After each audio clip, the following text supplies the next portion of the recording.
Xin chào các bạn. Khi những bông hoa trên cành đã nở xong, từ những cành hoa này chúng ta vẫn có thể hồi sinh. Hôm nay mình chia sẻ cách đơn giản nhất để giúp những cành hoa này phát triển được nhiều cây nhỏ, giúp chúng ta dễ dàng nhân giống được nhiều cây hoa lan hơn. Cây sẽ được phát triển mạnh hơn. Từ những vị trí hoa đã tàn,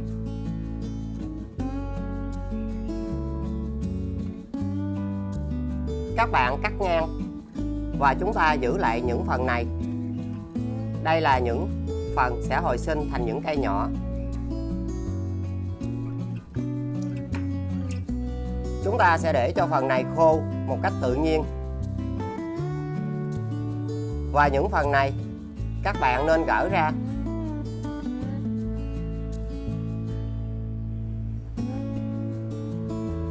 Và vị trí này có chứa mầm cây nhỏ. Lớp vỏ khô này sẽ cản trở quá trình hấp thụ của các loại phân bón, nên chúng ta cần phải gỡ ra.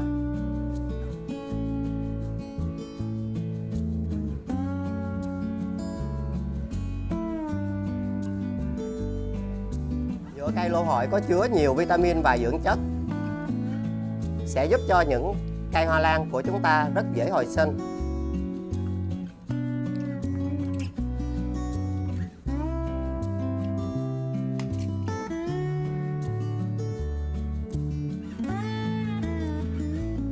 Lớp nhựa trong này rất tốt để thúc đẩy sự phát triển của những mầm cây nhỏ. Các bạn bôi vào đây mỗi tuần một lần. Cách làm này sẽ giúp cho mầm cây nhỏ luôn giữ ẩm.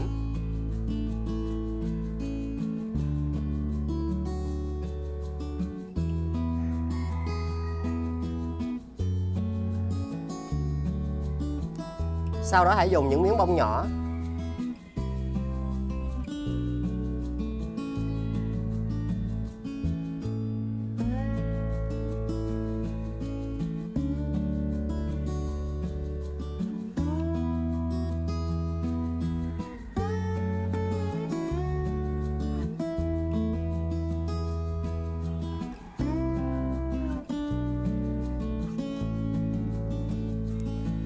hai ngày một lần. Các bạn dùng nước để chúng ta tưới phun sương giữ ẩm cho những phần này.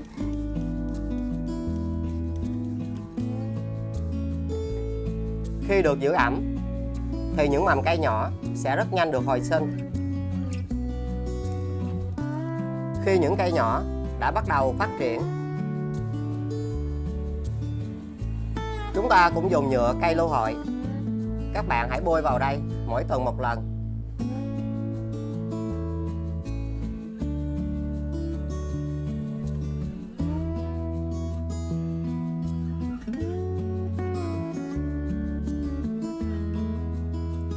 Sau đó các bạn cũng dùng bông nhỏ, chúng ta đặt vào đây để giữ ẩm cho những mầm nhỏ.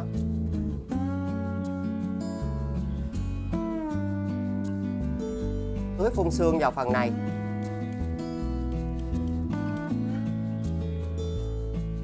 Khi mầm cây nhỏ đã phát triển được tốt hơn, các bạn cũng dùng nhựa trong để chúng ta bôi vào rễ của cây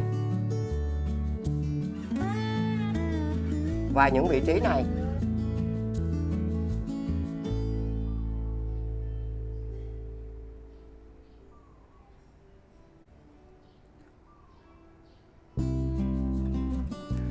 Khi các bạn tưới phun sương giữ ẩm sẽ giúp cho những chiếc rễ này phát triển được tốt hơn.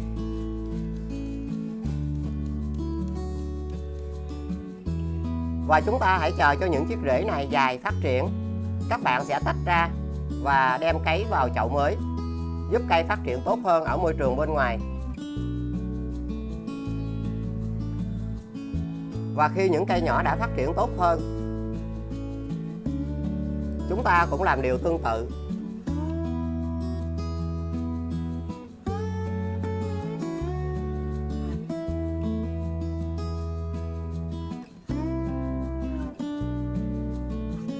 Tùy vào giống hoa, có cây nhanh cây chậm, nên khi thực hiện biện pháp này, các bạn cần phải kiên nhẫn.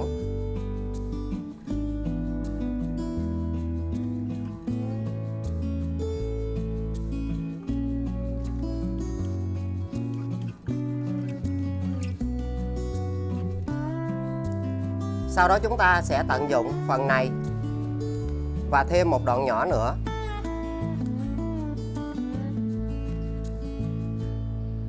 Các bạn cho vào 1 lít nước.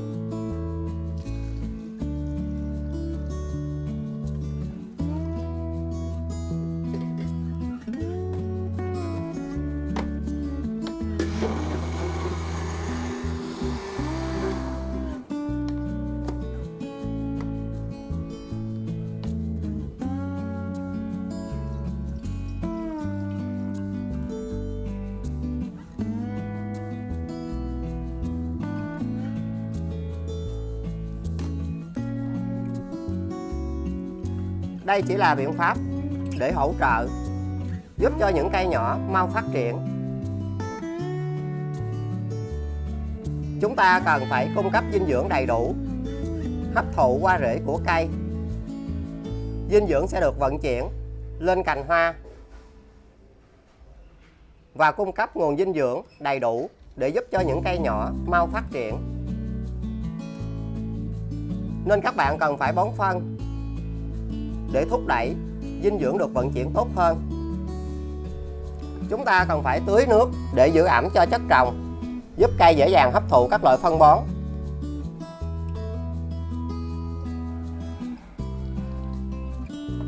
Sau đó dùng nước từ cây lô hội. Hãy chăm sóc cho cây 2 tuần một lần. Nước lô hội là chất hữu cơ tuyệt vời đối với những cây hoa lan và các loại cây trồng khác. Sẽ là nguồn hỗ trợ dinh dưỡng rất tốt, giúp cho những cây nhỏ sẽ được phát triển rất nhanh.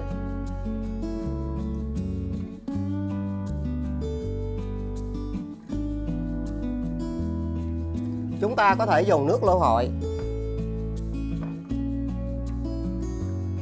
Các bạn lau lên các chiếc lá để giúp cho những chiếc lá luôn được khỏe mạnh, xanh tươi tốt. Mình nên thực hiện cách này 2 tuần một lần.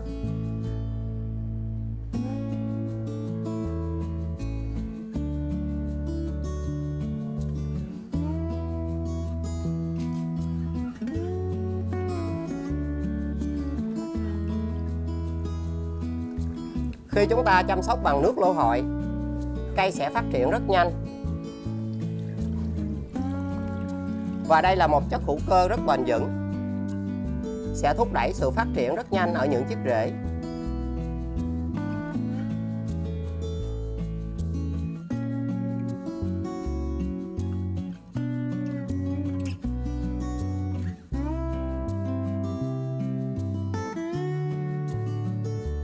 Xin chào các bạn. Hôm nay tôi chia sẻ cách nhân giống hoa lan từ cành hoa. Các bạn cần phải lựa chọn những cây hoa lan đang trong giai đoạn phát triển mạnh và xanh tốt. Và những cành hoa này chúng ta hãy cắt ngang đây.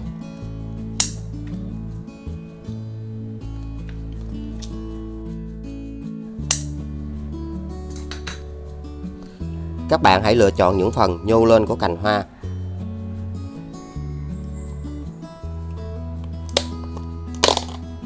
Sau đó các bạn hãy dùng bột nghệ và chúng ta hãy bôi vào đây để cho phần này được khô.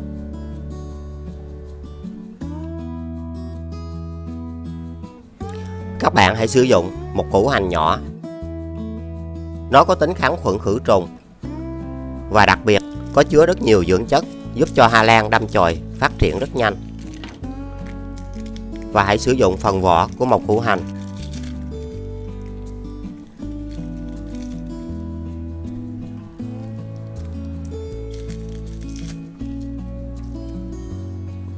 Và sau đó chúng ta sẽ cắt nhỏ ra.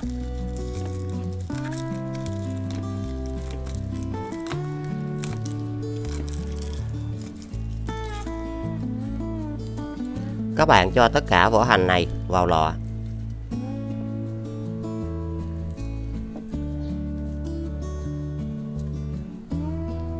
Cho vào 500 ml nước đun sôi.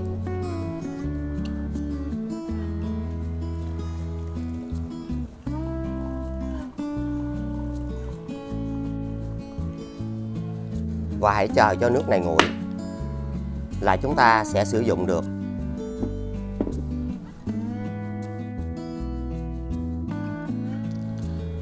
Sau khi nước vỏ hành đã nguội, các bạn sẽ lọc vỏ cặn.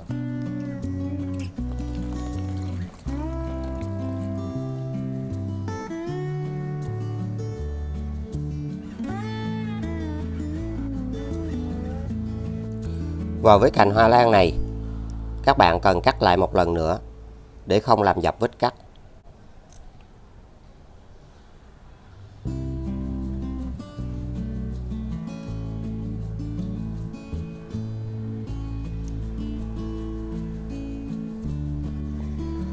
Sau đó hãy gỡ lớp vỏ này ra để giúp cho cây nhỏ được lớn nhanh và phát triển được tốt hơn.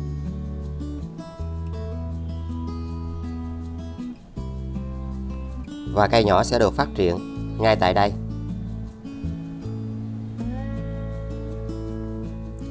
Sau đó các bạn sẽ cho nước hành này vào đây.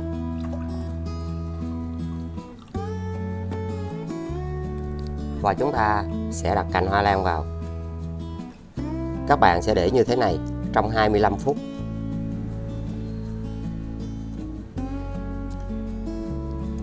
Sau đó các bạn sử dụng rêu. Và chúng ta cho nước hành vào để khử khuẩn cho chất trồng. Và các bạn cũng để trong 25 phút. Và sau đó hãy sử dụng phần nước hành còn lại này để chăm sóc cho hoa lan. Nó sẽ giúp cho cây phát triển được rất nhanh chóng và khỏe mạnh.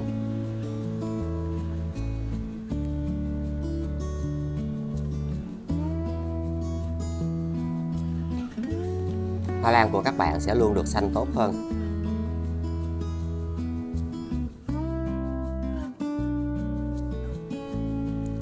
Sau đó các bạn lấy cành hoa lan ra và chúng ta sẽ lau khô lại.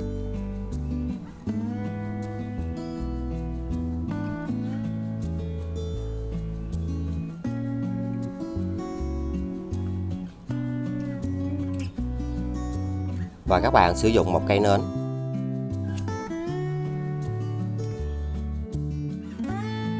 Hãy cho sáp vào đây.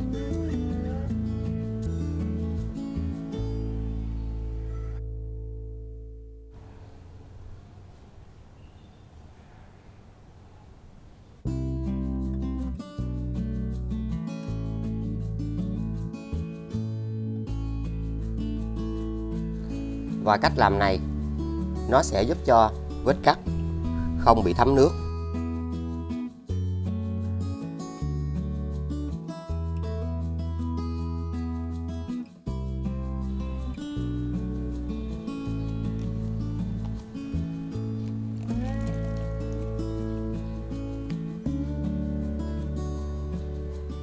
Sau đó các bạn sử dụng một chai nhựa.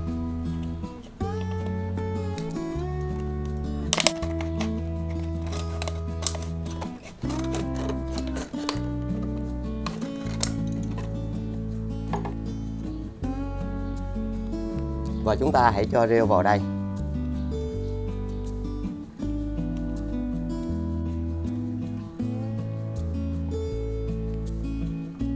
Sau đó các bạn sẽ đặt cành hoa lan vào như thế này.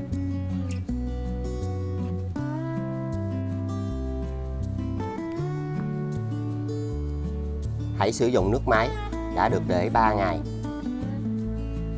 và cho vào đây.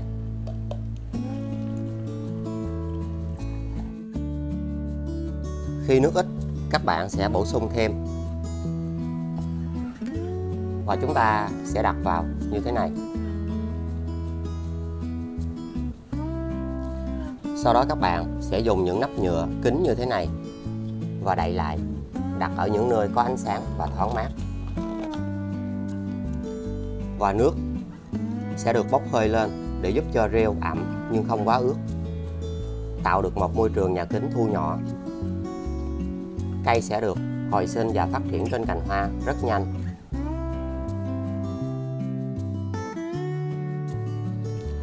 Và đây là kết quả sau 4 tuần tiếp theo.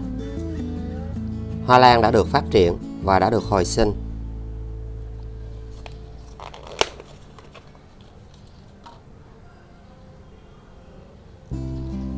Cây đã rất khỏe mạnh. Với cách làm này,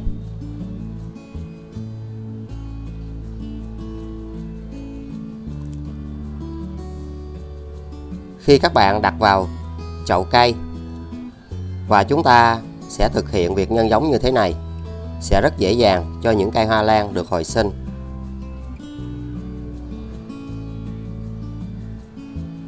Và trong môi trường nhà kính thu nhỏ thì sẽ ngăn được côn trùng và cây nhỏ sẽ được lớn nhanh, dễ dàng hơn. Bây giờ các bạn sẽ tiếp tục đặt vào đây. Và chúng ta sẽ đậy lại.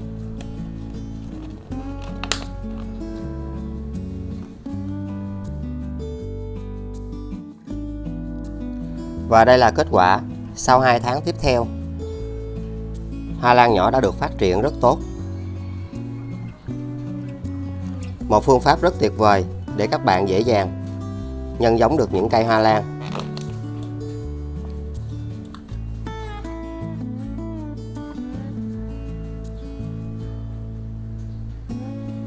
Cây đã phát triển rất tốt và khỏe mạnh. Và với cách làm đơn giản này thì những cây hoa lan của các bạn sẽ được hồi sinh rất nhanh.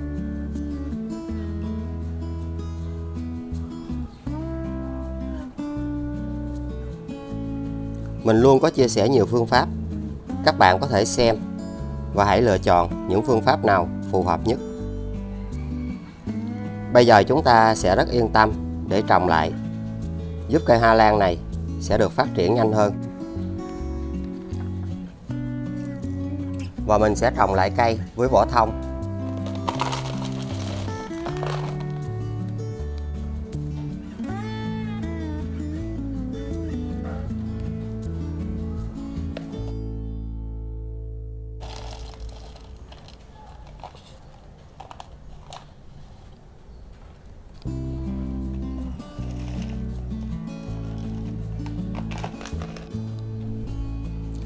Các bạn không được lấp phần này của cây.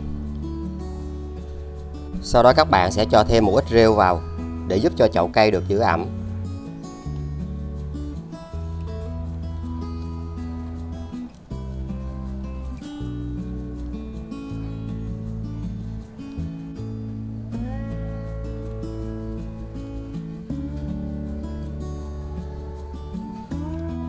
Đừng quên like, chia sẻ, đăng ký kênh và nhấn chuông để tiện theo dõi.